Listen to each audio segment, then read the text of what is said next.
Happening. Welcome back to KUAM News Extra. Joining me in studio now is a good friend of mine, Captain Steve Ignacio from the Guam Police Department, and we are talking about the newly created Guam Police Department Domestic Violence Unit.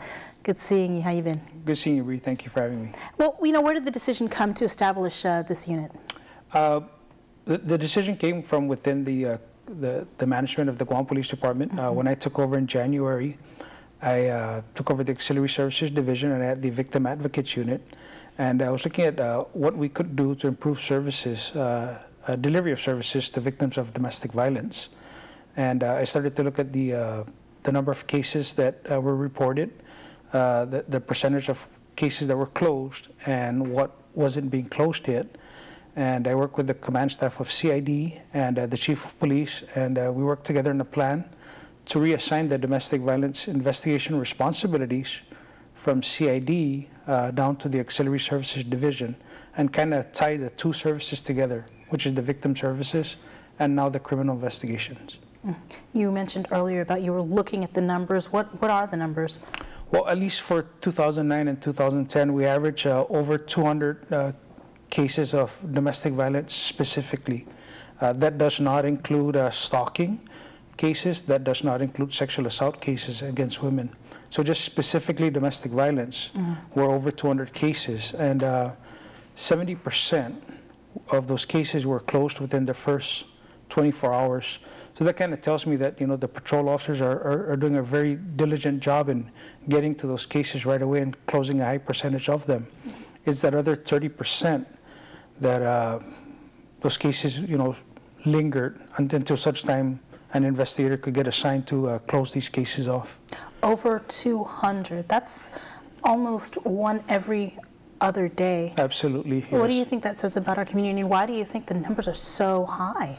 Well, there's different things that could attribute to it. There could be rise in cases, or sometimes, there's a rise in reporting because people are being educated about domestic violence, and they're being educated about the fact that domestic violence is a crime on Guam, and is a crime that can be reported and will be investigated, and an arrest will be made when a suspect is identified.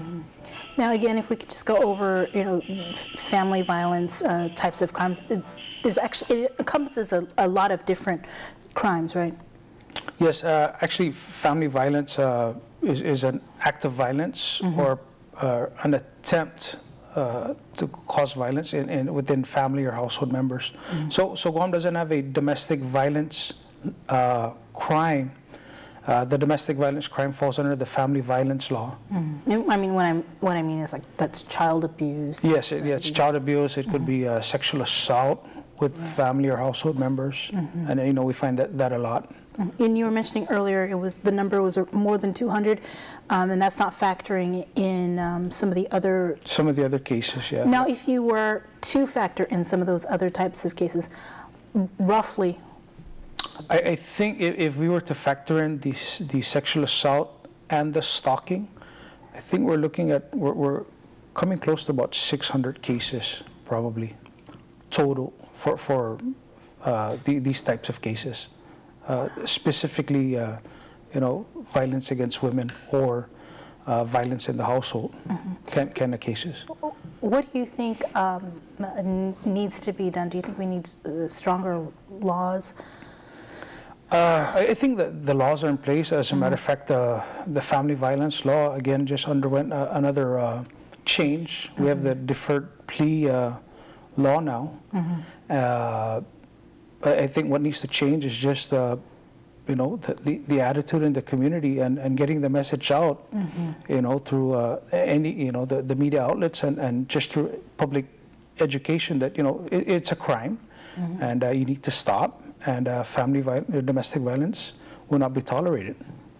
Going back to this new unit, how many officers are actually assigned to this unit, and is there any sort of specialized training they need to be part of it? One of the officers was actually assigned to the domestic violence unit at the Criminal Investigation Division, and he's been reassigned to the domestic violence unit now under the Auxiliary Services. So he brings a lot of training and experience with him, and he gets to impart that training and experience to his fellow officer. There's only 2 officers in the unit, and they have a sergeant who is their supervisor, Sergeant Mike Uggan. Sergeant Mike Uggan, though, also serves as the unit supervisor for the Victim Advocates Unit. I see. Yeah. All right. Well, any final comments? Yes, I'd like to thank you very much for having me on your show, and I would like to remind the community again, domestic violence is a crime, and we need to do our work together to bring an end to violence. All right.